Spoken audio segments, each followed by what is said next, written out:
So I wanted to start this episode off finally with some before and after photos, just side by side, so anyone new tuning in can just really see the results of a hair transplant. And these photos were taken today, July, I guess, 14th, 15th, at Dr. Behnam's office, and the previous ones were taken September 1st, like 2013, last year, pretty much. You know, a lot of people, if they're debating getting a hair transplant, sometimes, it's not only for yourself, really. And I realized something. It's just very encouraging to other people, even, who see you, and they maybe haven't seen you for a while, and they still see that you look young and handsome, and you got full head of hair. And, you know, it inspires them even. It makes them feel good. Hey, what's going on? I'm finally using the iPhone to record my videos, and not only that, I'm using the back camera on it, so it should be looking pretty good, actually. So you finally get to see a nice, bright. I'm actually seeing Dr. Behnam right now. I'm in the car in the parking lot, about to go see him, and I even got him a present from India. You know, don't tell him.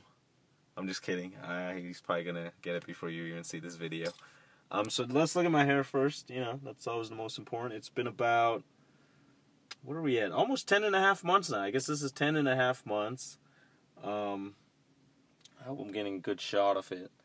I actually do have minoxidil in it right now. I'm sure you can actually see this white stuff. Now, 5% minoxidil usually doesn't leave all this white stuff on the head right there. You see how horrible that looks? I'm actually using a 10% minoxidil. If you look at some of my previous videos, I talked about using 10% in India, and then when I came back to America, I still had a bunch of 5% left, or like 1 or 2 bottles, so I actually went back to 5%, wanted to finish that off, and I just restarted 10% like, let's say a month ago, a few weeks ago actually. And that's something I noticed about the 10%. Look at all this white residue that's left on my head. It's pretty disgusting, actually. I don't even know what the back looks like. Maybe it's worse. Anyways, that's from the minoxidil, not the hair transplant, just to clarify. Is 10% working? You know, again, I just started a few weeks ago with it again. It's really tough to tell results with those type of things. You kind of notice it when you stop using it and you see hair fall out. Then you're like, oh, I guess it was working. So anyways, yeah, so I'm using 10% foam minoxidil. I even have the liquid one. I haven't even started that yet. The foam is almost done, and then I will start the liquid one. So yeah, so what I usually do is, to avoid this white stuff, and you guys usually don't see this, my regimen, I guess you could say, for my hair care. Yeah, I live in Torrance, California, and pretty much anytime I go out, anything I do is usually Santa Monica is where Dr. Behnam's located. I work in Studio City, in case you guys want to start stalking me, or women. But anything I do, I usually is in LA. It takes usually 40 minutes. If you want to do anything out of Torrance, no matter where it's located, it's like a 40-minute drive. So usually I apply the minoxidil in, and then what I do is I comb it out, actually. So I don't have that wet look to it. So I'll kind of show you guys what I do. Possibly in the back here, and if that really just thickens it all out, I think I'll be pretty much done. I know I've talked about lowering the hairline, and I mean, let's see what he says. You know, if he can get him a lot more lower, I'd like that. A lot of people talk about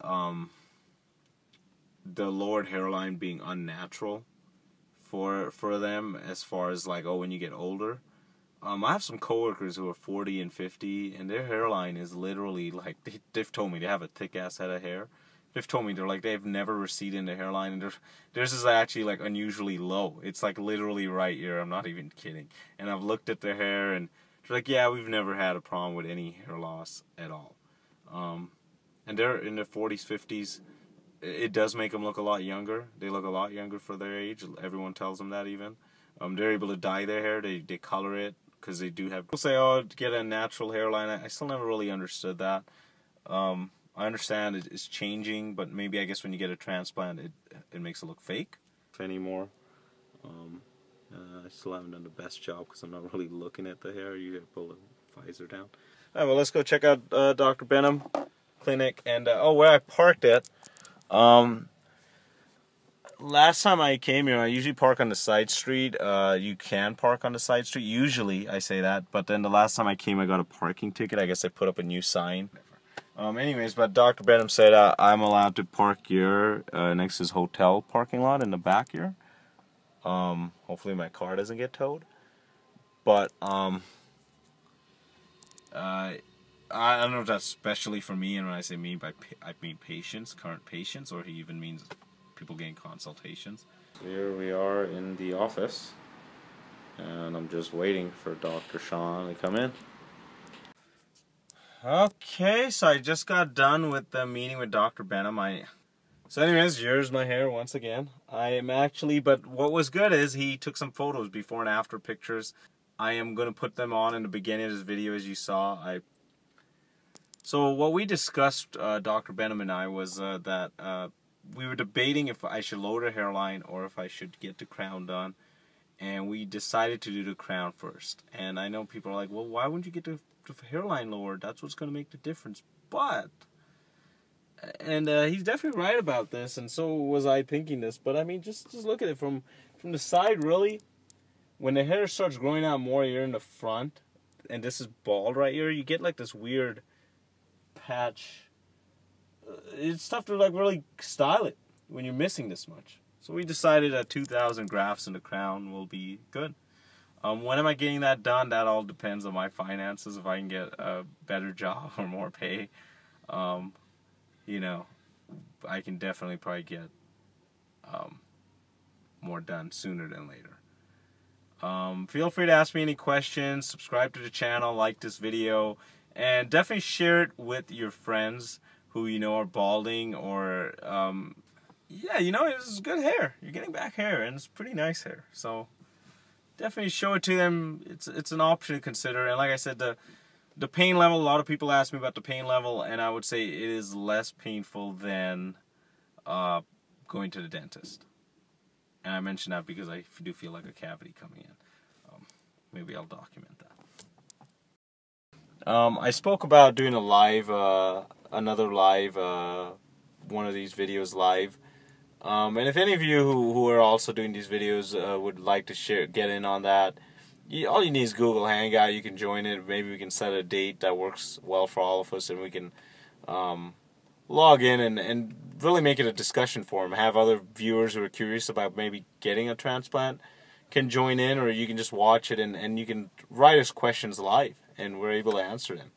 Also, my doctor, Dr. Sean Behnam from Santa Monica, California, he said he'd be very interested in joining that too. So I mean, you can actually have an online meeting with him live and ask him all the questions that you may have about this transplant.